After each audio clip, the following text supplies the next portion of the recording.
today, live from our studios, and we are with Eddie Lennon, and pretty excited about this young man who's here to tell us about a book that he's written, which at 26 years old is quite a feat. I'm very, very proud of you, Eddie. And before we get to that, we just want to say Eddie was just recently featured on LongIsland.com. The book is right here. It's called My Friend Gus. Before we get into the contents of the book, Eddie, tell us about, did you ever think you were going to be a published novelist? And I almost think you're going to say yes. Yeah. First of all, Kevin, just want to thank you for having me on Absolutely. the show. Really excited to be here. And honestly, I have high expectations for myself, and I kind of did think I was going to be a published novelist at some point. At the age of 26, maybe not this early, and I'm really proud that I have accomplished something at a young age. And publishing a book has always been something I wanted to do. I've always had strong writing skills ever since I published my first article in 2015, and I just really kept chasing that passion, and eventually took about 2.5, 3 years, but was able to finally finish the manuscript for My Friend Gus. Congratulations. Well, it's such a great thing. Let's go back to early childhood. You are from Nassau County, Manhasset, went to Manhasset school systems, which are fantastic, I understand. Definitely. So 3rd, 4th grade, are you a kid that's gravitating towards writing, vocabulary, anything like that? Or is it, I'm trying to really get the early indicators that you might be putting pen to paper. So that's the funny thing about early on education, and I spoke with LongIsland.com about this, that when I was in elementary school, sometimes teachers were a little concerned almost, and didn't necessarily see a future author when they looked at me, and that really changed when I hit middle school, and then I kind of started to take school more seriously, and with the help of some teachers that were really motivators and really great at what they did and loved what they did and helped me pursue a passion, that's really where I started to grow into English. Can you remember a particular teacher that might have brought you from, were you a cut-up? Are you telling me you were a cut-up in elementary school? It was not a cut-up, but I was a runaround kid. Unfocused. Energetic. Okay. Overly like energetic in the classroom. Yeah, that's how I was. Big shout out to my 7th grade English teacher, Mr. Kundell, still at Manhasset Secondary School. Fantastic teacher, and he really took an interest in a lot of students, and I was one of them. And he really transformed how I viewed education, and I would not have received a scholarship to college without him. I would not be here without him. Very. So that inspirational moment is so important. So you're in middle school, and now you're excelling through, may I call it the subject matter of English literacy. Are you reading a lot of books at that point? Because it seems to me to write, you have to have read. Definitely a big reader. One of the biggest influences to me early on was S.E. Hinton's The Outsiders, and that was a book I absolutely loved, and I actually got to see that musical on Broadway this summer, and that's a great story, and that helped me stay motivated while I was finishing this summer. And 2 other huge novels that were big inspirations to me were To Kill a Mockingbird and The Great Gatsby. And The Great Gatsby, as we all know, is a Long Island-based novel as well. Sure. North Coast, right? Yep. Gold Coast, if you will? Yeah, the East Egg, West Egg. Are you writing in high school for the school newspaper, or are you participating in that way at all? I did participate a little bit with the Manhasset High School newspaper, but not as much. But my first article ever published was my senior year of high school in the fall for the Manhasset Press. Okay. I know the Manhasset Press. I believe it was just sold. Is that part of the Anton newspaper group? Yes. They were just sold Yes. to Schneps Media. So Schneps is buying everyone up. Shout out to Schneps. That's a true story. So you get an article. Now, do you write an article and they ask for it, or do you particularly write it to be published? And what was the content? I pitched the article to the Manhasset Press, and they told me to run with it and write a first draft, and then they came back with a notes for my second draft and final draft. And I wrote a story about at the time, he was a minor league baseball player from Manhasset, graduated from Manhasset High School in 2007. This was back in 2015. Okay. And he was in AAA with the Toronto Blue Jays, and he went to Manhasset High School. He was coaching us in the off season, and I wrote the story of Danny Barnes, the journey of a hometown hero. And that was the front cover of the Manhasset Press, and I was really happy about that. And now, was that a series, or was that just an article itself right there? That was just the first article about Danny Barnes, and then I've later on, he continued in a distinguished career and moved into coaching and obtained a Master's of Data Analytics from Columbia University. He just finished his second season with the New York Mets as data information coach. Now, we should break for a second and say you are a great Mets fan. I know your dad is, and I know I am. And I was excited to see how far they went. But let's face it, the Dodgers were an extremely strong team this year. But shout out. My grandfather was also a big Mets fan, I believe. Yes. Both of them were. My grandfather, my father, passed down to me. You got to believe. And let's see what 2025 has in store. Yeah, fantastic. So back to My Friend Gus. But before we get to the actual book, you go on to college, because I think it's important to build sort of your history for your interest in become a novelist at 26. You go to High Point, right? Yes, High Point University down in High Point, North Carolina. Mm-hmm. Shout out Panthers. Excellent. How'd that area fare with the last storm, by the way? They did surprisingly well with the hurricanes. They're fairly central, so all good down there. Good. So you do 4 years down there? 4 years for my bachelor's, graduated during COVID, and I actually returned and got my master's in communication and business leadership for a fifth year. Okay, so this education brings you more into being more interested in writing too? Are you writing during that period in college? Yes, I actually wrote for the HPU Chronicles early on, and then I transitioned to writing for more online publications. I had over 100 articles published for Call to the Pen, which is FanSided's MLB blog, and I also had a few different sports articles published for sneakerreporter.com. Very great. Are you paid for any of this? I was paid by FanSided.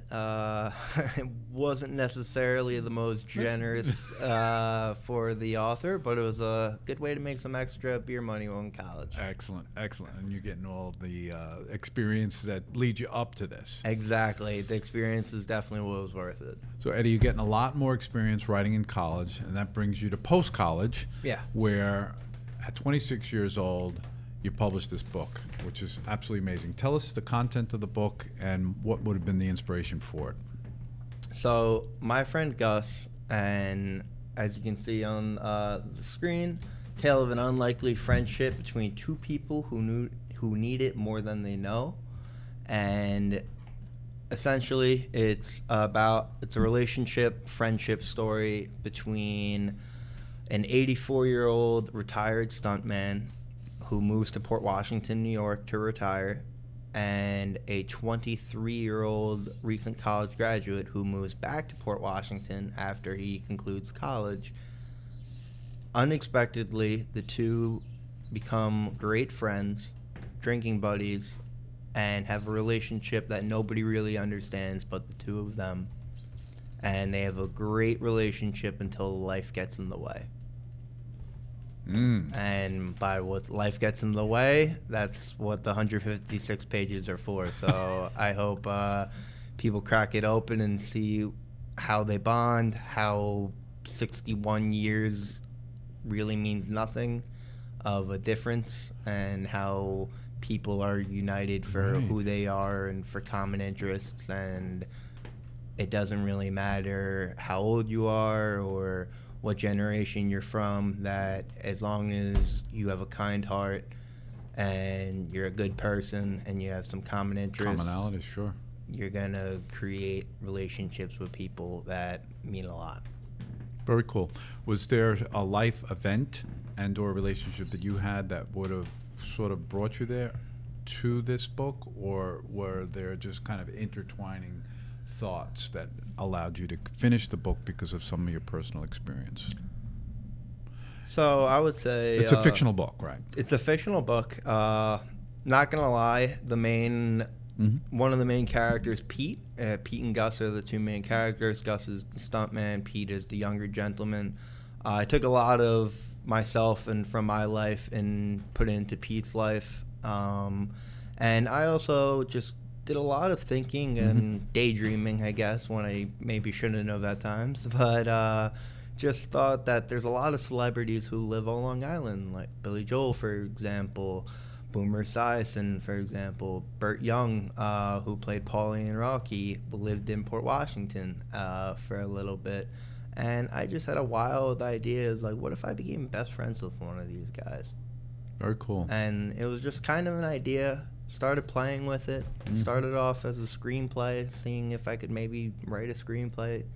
And after like 2 months, I'm like, I don't know how to write a screenplay yet. I'm like, this is not something up my alley. I'm like, But you do know how to write. But I know how to write words. I know how to write strong paragraphs and sentences and really put good ideas together. And I know how to outline very well. And I was really excited to put this into life as a novel. And I just continue to push myself, and my best time to write was Saturday mornings. I just woke up and just a stress-free day, was able to just put my laptop in front of me and usually get a couple dozen pages and couple dozen pages done in that time frame, and really happy that I was able to have the time. I eventually enrolled in a fiction workshop that I did on Monday nights from 6:30 to 9:30 p.m. in New York City after work. And so I would go to work and then walk a few blocks over after work, grab a slice of pizza, and then from 6:30 to 9:30 with about 12 other writers in a room with a teacher, we'd be doing a fiction workshop for 10 weeks. And that's something that I enrolled in and decided to pursue, just to kind of give me that little extra push towards making this come true. Yeah, it kind of fortifies what your efforts are there, making it worthwhile, learning along the way as well. Learned so much, yeah. Wow, that's really incredible. How long did the book take to write? Or that's probably difficult because your first one's probably going to be such that it's been in the back of your head for a long time. Yeah. But when you really got into it and you put pen to paper, start to finish. I would say closer to 2.5 years. Yeah, it makes sense. 2.5 years. Yeah. Then you come out. I mean, it's so great to see this, right? Because it's one thing to have it in the computer. And by the way, I'm interested in, I don't have any background in writing books at all. Did you write directly to a computer or did you write to a pad? I'm interested in that, being the generation that you're in. What felt more comfortable for you? What did you actually do? I actually did use a notebook for outlining. Sure. But all my typing and ideas were typing into my laptop onto Word, or if I didn't have my laptop with me, I would type in my notes on my phone and eventually send to myself. But like if an idea hit me that I would just have to get out, like I would just take my phone out and start typing. But I would take a notepad. I'm a big pen and paper guy still. Sure. And I feels just, good, right? Doesn't it feel better? Oh, it feels so much better. I know. Look at me. I got my notebook right there. But I got to outline it, and I would definitely outline with paper and pad. Okay. So now you have this, you end up with this first draft 2 years after. Who do you show it to first and why? Along the way, I did have a few friends who I consider creatives as well, that I would just get their perspective on, and shout out to all of them for all their help. And Are you sending a chapter to them, or are you sending them the whole manuscript? A few chapters at a time, just saying like, what do you think of this? Is this working? This is something new I'm trying. What do you think here? And but eventually, when I had everything done and I had a goal to have the manuscript done before my 26th birthday this year, so I finished it on the Saturday prior, What's your birthday? July 8th, 1998. And so I finished it that Saturday. I read through it. I was proud of what it was. I printed it out, had to refill my printer about twice while doing so. And, Of course. And I had it in front of me. A day after my birthday, I had a meeting out in Babylon, and I met with a author that I know. His name's Steve Rizzo, excellent author. Wrote a book called Conversations with Bob. So shout out Steve Rizzo. Mm-hmm. And he really served as a great mentor to me throughout this process. And he really told me what to look for in publishers and what to be cautious of, and just really helped me guide me in the right direction. And I gave him that first printed out copy, and he was just holding it in his hands. It was 140 pages, and he was just almost in awe that I was able to get that all done, because I've been talking to him about it and like I'm gonna do it. And then when he saw that I finally did it, he was like, "Oh my gosh, like, you weren't kidding." Great, you met a goal. That's Really wonderful. Yeah, I mean, I set a tough goal, and I was happy to accomplish that. Steve introduced me to a few different people, and after careful consideration, I decided to work with a small independent publisher out of Pittsburgh, Mm-hmm. Powerhouse Press. My main point of contact there was his name is Michael Murray. Fantastic guy, knows so much about the business and the publishing industry, and he really helped me copy edit the book and design the sleeve and the interior, as well as the lovely website. And The website is phenomenal. yeah. And while we're on it, look at this. Amazon. Yep. Available on Amazon, hardcover is on Amazon, and there's also availability on Amazon for e-readers as well. We just got that last week, so available on Amazon for both electronic and hardcover. So the idea of publishing today is probably more times than not, if you want to be, especially a first time, would you recommend, hey, go out and self-publish, right? Because it's like kind of like the music business, right? So how do you get yourself from concept to being published, not being proven? You just do it yourself, right? That makes the most amount of sense. And then, very interesting, you said you wrote the screenplay, or at least tried to write the screenplay first. Is that normally the way it's done, or do people write the manuscript or book and then maybe that's picked up as a screenplay? Why did you start? Did you have any drama background or anything like that? Not really a big drama background. I just kind of envisioned, I was writing it, I kind of envisioned this as a movie, and when it's tough for me to read my own book sometimes. Yeah, right, but right. like when I do go through my writing, like I envision certain actors or Gotcha. people or whatever it might be. So like I'm a very visual person, so like that's why I think I started as a screenplay, but then I liked when I finally adapted it to a book. And usually it starts off as a book, and knock on wood, if it would ever get adapted, it would go to TV or screenplay or anything. Are you inspired by the Sylvester Stallone story that's so incredibly familiar to everybody now? Started much the same. I mean, listen, anything's possible, right? Anything's possible. One big story that always gets me is Al Ruddy, the guy who produced The Godfather. He was programming computers at the Rand Corporation. I didn't know that. And then he sold Hogan's Heroes, did another movie, and then was able to do The Godfather, which he won a Oscar for, It's the greatest movie of all time. Greatest movie of all time that he was the producer of. Gotcha. Wow, very cool. So I think this is important for other authors out there. Does it matter to you if somebody buys an ebook or a physical book? And my conventional wisdom would think you would be getting right down to the business part, you make more money from an ebook. But let's hear it from the author.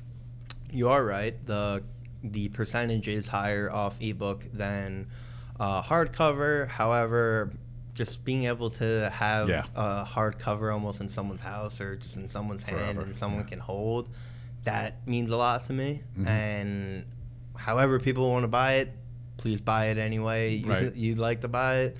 But you are right, the commission is slightly higher for ebook. So the way the payment works is that the seller, Amazon or Barnes & Noble, whoever is selling it, gets a cut. The printer, Ingram Spark, gets a main percentage. Mhm. The cost to make the book, obviously. Sure. And then yours truly gets The remainder. the remainder. Very cool.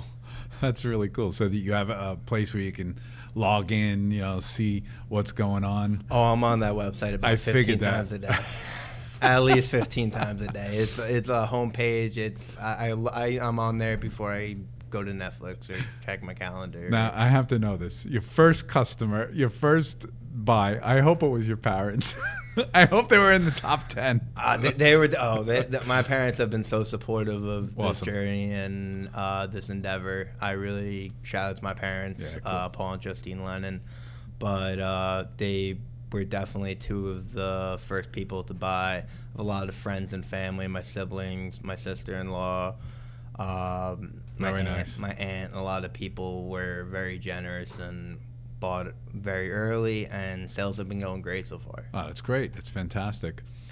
Eddie, what about the artwork on the book? What's the concept and the idea behind that? Yeah, so we had a few different ideas when I was working with Mike Murray at Pear House Press, and he designed something a little similar to this, and I liked the simplicity. I like it a The lot. simplicity, as well as the color contrast, I think is fantastic. Fantastic. About this.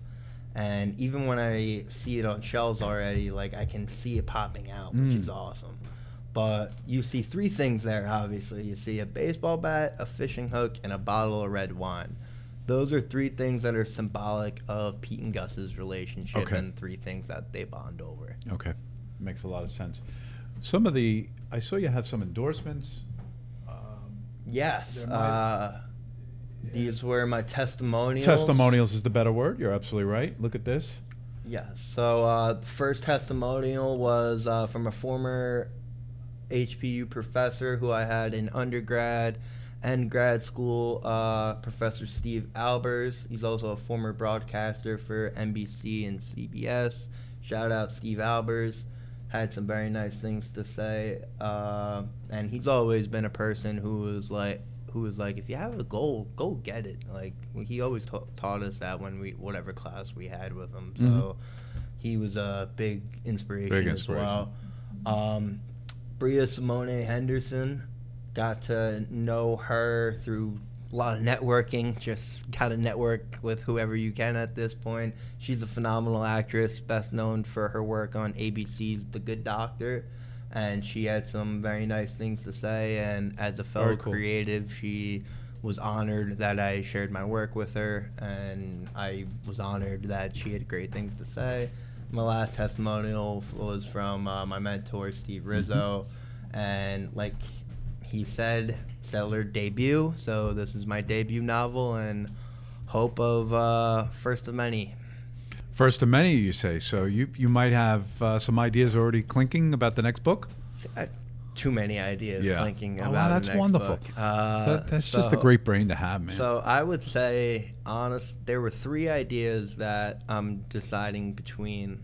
And I started playing around with one completely different from my friend Gus. Still fiction, but completely different from my friend Gus. And we'll see how that develops as just time goes. But a lot of my time right now is promoting my friend Gus and making sure as many people can see and hear this story as possible. Well, that's what we're here to do. We're here to let the world know.